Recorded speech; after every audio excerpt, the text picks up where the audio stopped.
Over 500,000 people worldwide are diagnosed with thyroid cancer annually. Why is this type of cancer on the rise? What are the risk factors?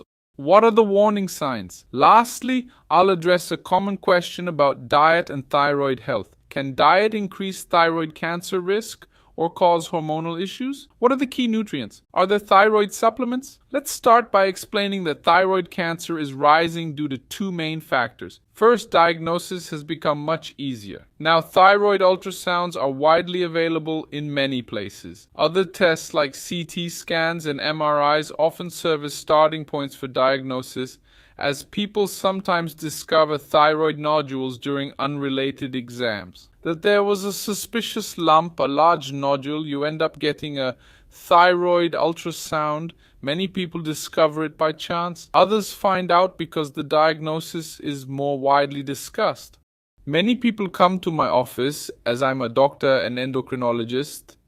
The thyroid specialist who treats this gland is the endocrinologist. So many people seek me out for thyroid investigation. So all of this, combined with lifestyle habits, obesity is directly linked to the rise in thyroid cancer cases because fatty tissue, adipose tissue, is metabolically active. What does this mean? It produces substances. Not just thyroid cancer is linked to obesity, but others too, like colon, breast, and prostate cancer. So combining these factors, diagnosis, tests, and poor lifestyle habits, plus higher obesity rates, what are the warning signs for thyroid cancer? To address this topic, I must first mention thyroid nodules. We know that most nodules are benign, not cancerous. But when should a doctor be suspicious? When do we need to investigate a nodule further? In women of childbearing age, about 1 in 2 will have a thyroid nodule. That's significant. A very high number, but most aren't cancerous. Now, nodules that grow especially rapidly, nodules that on ultrasound, we rely heavily on ultrasound, are irregular, have uneven edges and central blood flow. These are vascularized nodules, darker ones. So to speak, they're hypoechoic nodules, which is a tricky term to explain, but it's an ultrasound feature we use to assess risk. Single nodules matter. Once a patient worried about thyroid cancer, but she had 15 nodules. Multiple nodules often suggest benign disease.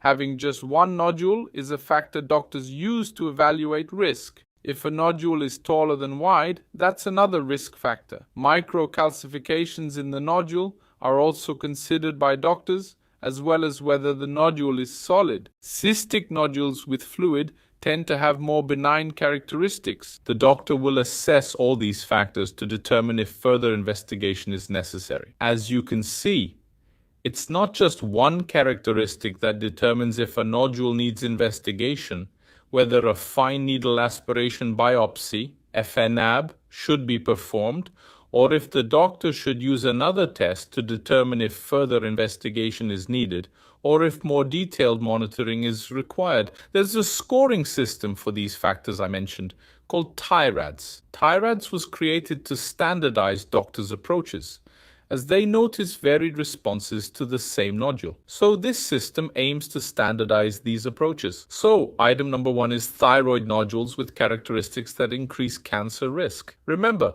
most nodules, even many with these features, are benign, so don't panic. I'm here to inform you, and as you know, I always share information in the clearest way possible.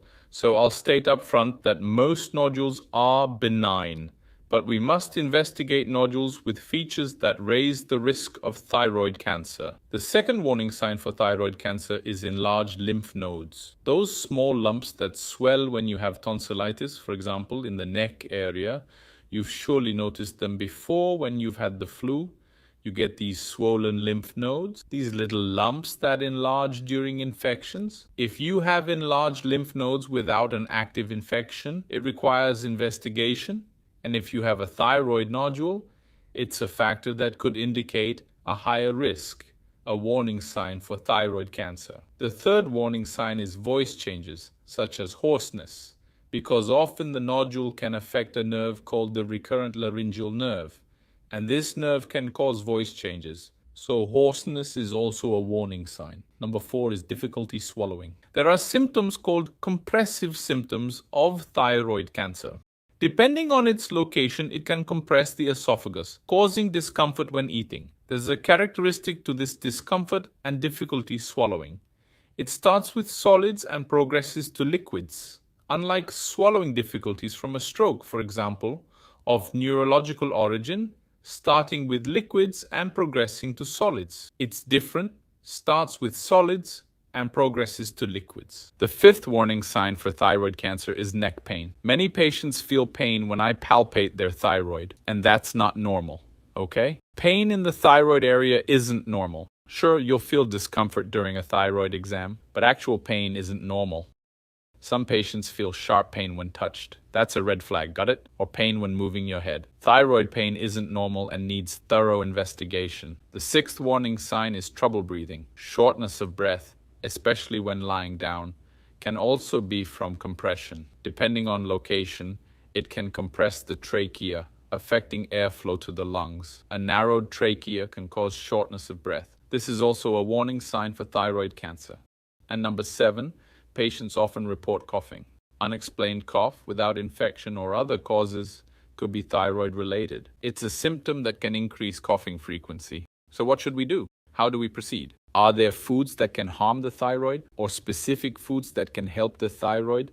What about supplements? If you're curious about these, I'll explain everything in this video too. If you're enjoying this, please don't forget to like the video. Let's aim for 10,000 likes so the system recognizes the video's relevance and spreads this information further. If you're not subscribed, hit that subscribe button and bell to stay updated on all new videos. I cover topics like diabetes, thyroid health, healthy living, nutrition, metabolism, and overall wellness. So what should you do? When there's a suspicious nodule with the characteristics I mentioned, or when there are signs or symptoms that could indicate thyroid cancer, the doctor should first assess the thyroid's hormone levels to determine if the nodule is hormone producing, which is typically a sign of benign growth. It's rare for a cancerous nodule to produce hormones, so this is actually a good sign. Many people worry when they hear a nodule is producing hormones, but in terms of thyroid cancer,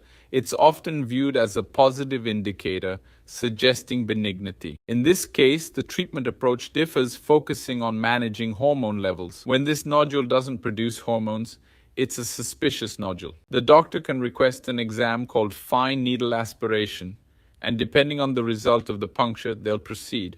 Whether it indicates thyroid surgery or if you'll choose to monitor this nodule, that depends on the result. It's impossible to talk about a course for everyone, but preferably the treatment for thyroid cancer will be surgical.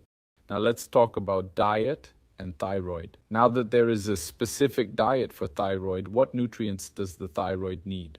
For production and proper hormone function, we need selenium, zinc, and also iron. Iron is often forgotten, but it's fundamental for good thyroid function. It's not enough to just produce hormones and not also use them. Now, there isn't a specific thyroid diet. There's no supplement, for example. I know there's a lot of sensationalism when it comes to this, but as a thyroid specialist, I'm here to tell you that there's no magic supplement that will work activating the thyroid as many promise. What you need to worry about is reaching the minimum amount of these nutrients and having a healthy diet. Where can you find them? In eggs, seafood, fish, legumes, beans, chickpeas, lentils, oats, seeds like chia, flax, sunflower, and pumpkin, as well as vegetables like broccoli and cauliflower. But doesn't broccoli harm the thyroid? No, broccoli can actually help with thyroid issues. This myth came from a study where rats only ate cruciferous vegetables like broccoli and cauliflower. These rats developed hormonal problems and goiter, where the thyroid gland enlarges. However, this wasn't observed in humans. In fact, broccoli may even protect your thyroid. You'd need to eat 5 to 8 pounds of broccoli daily to harm your thyroid. So this isn't a concern for humans. No need to worry. A bit of broccoli won't hurt your thyroid. In fact, it'll protect it. What other foods can help the thyroid? Nuts like Brazil nuts and cashews, which are rich in zinc, magnesium, and selenium. Green leafy veggies like lettuce, arugula, spinach, and for iron, red meat. Organ meats like liver, are rich in iron and vitamins. A balanced diet can meet your thyroid's needs. We know the thyroid needs iodine to function. I didn't mention it earlier, but iodine comes from food, not supplements. Many foods are now enriched with iodine, so it's not an issue. In regions far from the sea, iodine can be scarce, but table salt is iodized, so you won't need iodine supplements. In some cases, doctors may use them, but it's not the norm. The rule is to have a minimally balanced diet. Why do I say minimally?